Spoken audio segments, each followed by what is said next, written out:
Hi, just a quick content warning for this episode for medical trauma. In this episode, we're going to be talking about what ME is, and that will involve discussion of the health of patients who are at the more severe end of the scale. These patients are very, very sick, and to some, that might be a bit difficult to hear about and see, so some viewer discretion is advised. This is a picture of a man called Whitney Dafoe. It was taken in his youth, and if you're just listening to this, I'll describe it for you. It's a picture of a young white man. He has a head of brown hair and a beard. He's wearing a red hoodie, and he's leaning back a bit and is looking into the camera very relaxed. Whitney grew up in Palo Alto in California. He is a photographer and an artist, and he also runs a blog on what it's like to live with severe ME. Whitney has been affected by ME since 2004, and very sadly, his case is a perfect example of just how bad this illness can get. This is a picture of Whitney Dafoe now at 40 years old. He is extremely gaunt, his head is shaved, and his beard has been replaced by grey stubble. He is so ill that he hasn't been able to eat, drink, or even talk for over 10 years. He takes nutrition in through a J tube connected to his intestines, as he is unable to digest food through his stomach. He's also extremely sensitive to sensory stimuli, and so he has to spend most of his time in a room alone, in silence and darkness, barely able to move, and unable even to tolerate human touch. I'm going to be honest with you, I feel in two minds about using Whitney's story and photograph in the way I just did to open this video. On one hand, it feels exploitative. I'm using a comparison of how he used to look versus how he looked now, and by doing so, I feel like I risk coming across like I'm ignoring the human being behind the image and story. But then, on the other hand, I think part of the reason why Whitney Dafoe shares so much of his life now online is to share candid images of what life can be like with this disease. If your attention has been captured by how shockingly ill this man looks, then I would hope that that would lead you to actually go and visit his blog and read or listen to his posts. If you do that, I promise it won't take long for you to find out what a kind, courageous, and wise person Whitney Dafoe is, even in the face of such severe illness. Whitney's blog posts have saved my sanity more than once, and I cannot recommend his blog enough, not just to people with chronic illnesses, but to anyone. Above all though, I've used Whitney's pictures and story to open this video because I need you, the viewer, to understand just how extreme ME can be for some people. Whitney Dafoe is, as you can very clearly see, an incredibly sick man. I believe that he must be one of the most gravely ill people currently alive, as are the other very severe ME patients. See, we patients fall into one of four categories based off of how much our illness impacts our functionality. Our symptoms can be considered to be mild, moderate, severe, or very severe, with approximately 25% of patients falling into one of those latter two categories. At the milder end of the spectrum, this illness is still really awful to live with, believe me. Even the least affected patients, those of us who fall into that first category, can expect to see their functioning reduced by about 50% compared to what they were able to do before they developed ME. And at the other end of the spectrum, very severe does not come close to describing the hell that patients go through. The state of life that you endure when you have severe ME is so bad that it's been nicknamed the living death. These patients endure unimaginable torment at the hands of their illness. Their level of functioning is akin to patients with AIDS or end-stage renal failure, as their symptoms are so extreme.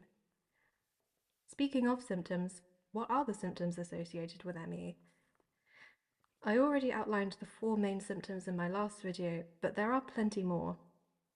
Other common symptoms include muscle or joint pain, headaches, flu-like symptoms, dizziness, nausea, heart palpitations, muscle twitches or spasms, intolerance to alcohol or other foods and chemicals, poor temperature control, sensory hypersensitivity, and orthostatic intolerance.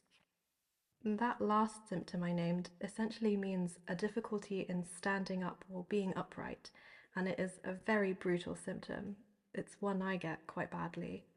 It's difficult for me even to just sit up, which, as you can imagine, is not very convenient when you're trying to do literally anything. Life is hard for us patients. Living with this illness is not easy.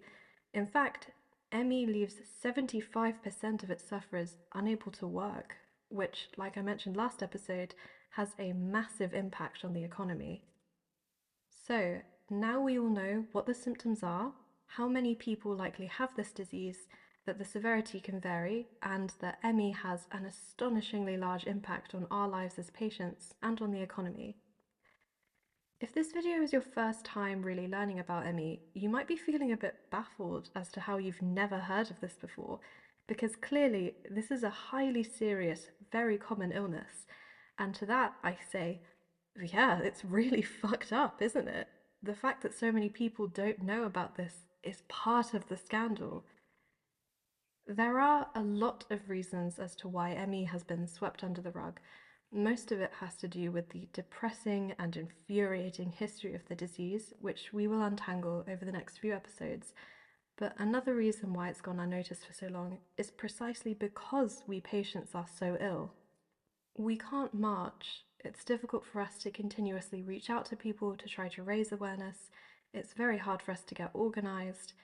And when it comes to the most severely affected patients among us, I need you to consider this horrifying reality. The reason you don't know about how ill they are is because they are so ill, they can't tell you about it. Most of us patients are either housebound or suffer from reduced mobility, so you don't really see us outside, and like I said, 75% of us are unable to work, so you won't really see us in the workplace either. Even just socializing takes up energy that few of us have to spare. In short, our illness often leaves us trapped at home, and the more ill you are, the more trapped you become. And when you consider that ME can develop in anyone, at any age, you can start to see just how insidious this disease really is. If you get ME/CFS, your life as you know it is over. That is really sad because it hits people at the prime of their life. That quote isn't from me, it's from Whitney Dafoe's father, Dr. Ron Davies. That name might really surprise you if you recognize it. Dr. Ron Davies is one of the world's most famous geneticists.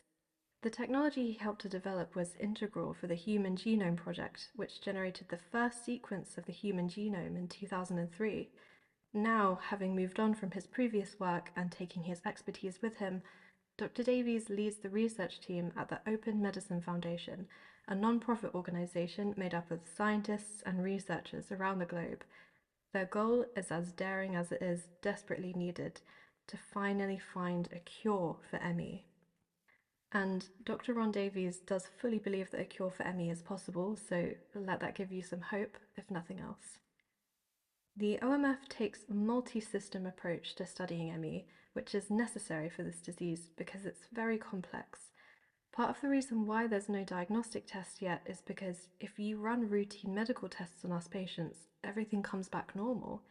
Even if you were to run Whitney Dafoe's blood through routine tests, the results will come back saying nothing is wrong, when clearly there is something going very wrong.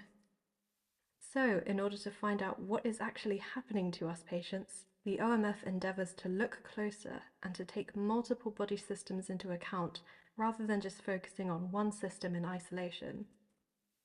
The OMF has produced a lot of fascinating research, but I think one piece of research in particular perfectly illustrates the extent to which our bodies are, in reality, failing terribly at even the most basic tasks that are required to keep human bodies healthy and alive. When trying to find a concrete medical explanation as to why ME patients experience such profound fatigue, Dr. Davies and his team turned to a piece of technology called a nanoneedle, which is kind of like a needle microchip. Using the nanoneedle, Dr. Davies measured the electrical impedance of the blood of 20 ME patients, which he then compared to samples taken from 20 healthy controls. The method was to take out the red blood cells, leaving only the white blood cells and plasma, and then to add sodium chloride, or just salt, to each individual sample. Sodium is a bit toxic to cells, and so the cells have to get to work to start pumping it out, which requires the production of a substance called ATP. ATP is very important. You can think of it as the energy currency of the cell, or even as energy itself. What Dr. Davies and his team found was that where the healthy control cells remained quite stable, ME patient cells definitely did not. A much higher electrical impedance was measured among ME patient samples, meaning that their cells had to work much harder to pump out the sodium. Essentially, they did not cope with being put under stress like they should have. Dr. Davies' next question was, is this being caused by the cells themselves, or is it something in the blood plasma? So the team did another experiment, which produced really interesting results. They swapped the test subjects' white blood cells and plasma and found that if you put ME patients' white blood cells into healthy people's blood plasma, then the cells start behaving normally. But if you put healthy people's white blood cells into ME patients' blood plasma, then they start freaking out. In other words, something in ME patients' blood plasma is making our cells behave abnormally. So no wonder we patients feel such a paucity of energy. We are literally experiencing a paucity of energy on a cellular level. It sounds absolutely insane, but our bodies just aren't producing ATP like how they're supposed to. Producing energy is one of the main jobs of the cell, and something in our blood is stopping that from happening normally. I think this could partly explain why ME is such a serious disease, why it has such a monumental impact on our health-related quality of life. And that's because if our ability to produce energy is compromised, then that will have an impact on every single aspect of our lives. Literally everything uses energy. Moving a limb, reading, talking, concentrating, even just thinking and feeling. And we have to budget all of those activities if we don't want to experience PEM. We patients are, put simply, left with insufficient energy to cope with daily life. Even just resting turns into some kind of cruel Sisyphean nightmare with this disease, as no matter how much rest we get, our cells will still fail to make the energy we need, and we will always feel like a battery that's run out of charge. And yet, rest is our only option if we want to avoid post-exertion malaise. There is still a lot more than just this that's going wrong with our bodies, though. We'll talk about some more ME studies examining other areas of the body in the next episode, and then after that, we'll be looking at the history of ME, which is just as, if not even more insane, than the explanation of the disease itself. I'll see you there.